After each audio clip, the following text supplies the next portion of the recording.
All right, here we are, borderline Culver City, Marina Del Rey. I'm chilling with the homie Bub and the homeboy Shadow from Culver City. Shadow from Culver City. You see, he got the LA hat on representing.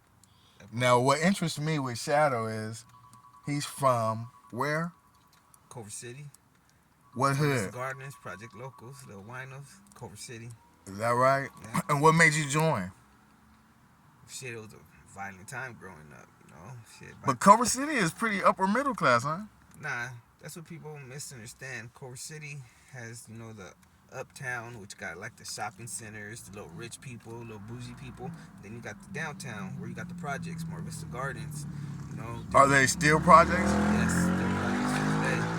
Because I guess they need, Yeah. they have that, Low income. yeah, low During income. the war, the soldiers that were coming back, they needed housing for them, so they created the projects. And the projects became the slums, and became violent places. They don't have any black gangs here?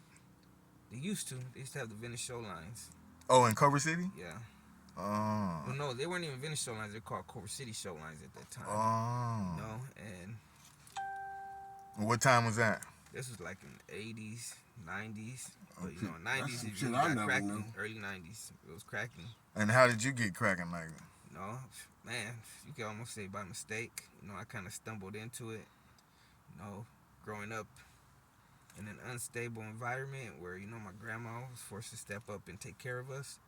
And, going to foster home like 2 times, for child abuse, child neglect. It had an impact, seeing. You had to seek brotherhood somewhere. Yeah, see, I had to be a big brother. Even though I was a little brother, I had to be the big brother to my big brother. I had to watch my sister, my older sister, she ended up moving out, so, it was on me to take over a lot of responsibilities. And you're the middle child, there's not really much time for you, But you sound real articulate, like you must be pretty smart. Yeah, well, if you look at my other siblings, I mean, yeah, I don't know how I got lucky, but yeah. Well, how much time you do in jail? Well, 16 days into my 16th birthday, I got 25 to life. I did 20 years, 6 months. So you started out in youth authority? Started off in juvenile halls. Went straight to county jail, then to prison. And then, prison, was no place for a kid. Oh, for 16? How old were you? I was 18 when I transferred to prison. I can imagine, man. Like yeah, you was a whole different scared world. to death? Not scared to death, just because I've always welcomed challenges, because I felt that I never really liked bullies. I've always I used to box, in the streets with my boxing gloves. And I like to test my strength against people I thought were stronger, bigger, so I could know where I was at. And so in prison, I looked at it the same. Don't get me wrong, I was a little hothead, but You had to fight in prison, though? Now I learned that all my fighting ended in juvenile halls. In prison, people getting stabbed. So it was like all the fighting was over. It was like going to college. All of a sudden you're in college, and everything that you used to know went out the door. And you could say that, at that time there was a lot of unity. People stood strong. They stood solid amongst each other. It was a kind of structure that you could say I needed, because though I was smart, I was wild. And that kind of reined in a lot of the wildness and taught me how to develop into a man, how to make decisions, and how to say something and stand behind it, how to it made you hold to your word, which was something that I needed too. Structure. Yes. Now, what about Culver City? Is that like a multi-racial gang, or? Well, Culver City, yes, you could say at one time it was, and there are a lot of black people, white people, you could say, from it, sprinkling from it, because at one time, the projects was split, Culver City, show line, and we got along, but as things go, shit happens, and war erupted, and we came out the winners in that one. But then again, there's never any winners in this, because in order for somebody to win, somebody got to get crushed, and they have loved ones, and, so, but yeah, fortunately, we got to keep what we kept. And the thing that I learned like I said, I've always thought like from outside the box. Always looked at stuff from a different perspective than most people. So, being raised, my mom, her Melinda Rodriguez, my dad, Bruce Reese.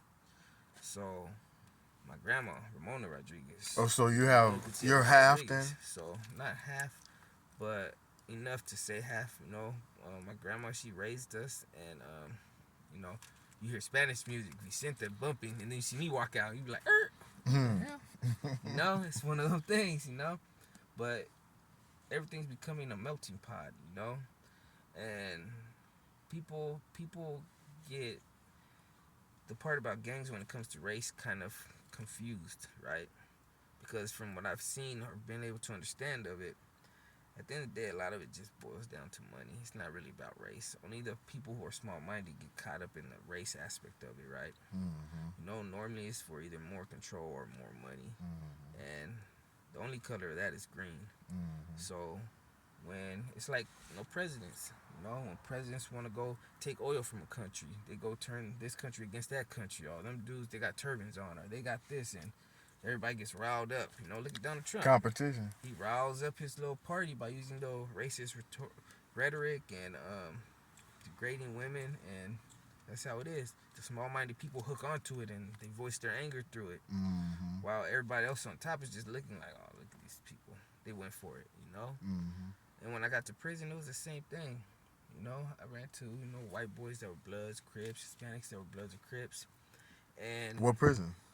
I started at Wasco. From Wasco, I went to Tehachapi 180, then to Calipat for like 30 days. So people from all over California, basically. Yeah.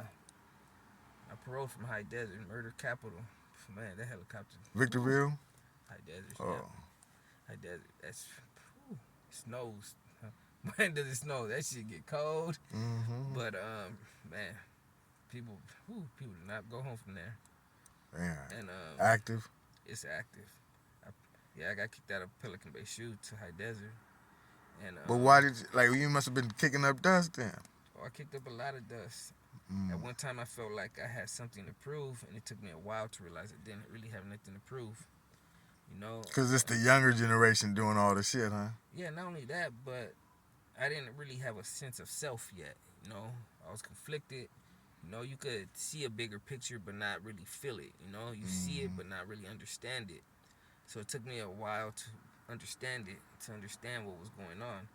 And like I said, there are small-minded people, and you got people who think on a big scale. People who think, how could I get this? How could I get that? How could I manage this? How could I manage that? Then you got other people that don't want to do shit. Yeah, that's why you was asking about the car. You on that level. Yeah. You got your mind on the right things. I'm always thinking ahead, trying to think ahead. And I've always believed in a sense of community.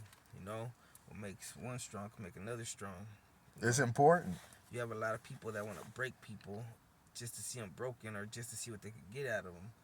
But they don't realize that when you break people like that, because we all fall sometimes, and when you fall, who's going to be there to lift you up if all you have around you is broken people that you broke? Exactly. So I've always built bridges. I've always, didn't care where you're from, what you look like. I might have been able to provide a link that you needed to get going, or you provide a link I needed to get going, or you might provide a link that my boy over here needs, and we can all come together. And when you do that, I realized that everything's better, everything flows easier. There's no greed, competition. Everybody helps each other. Everybody makes each other stronger.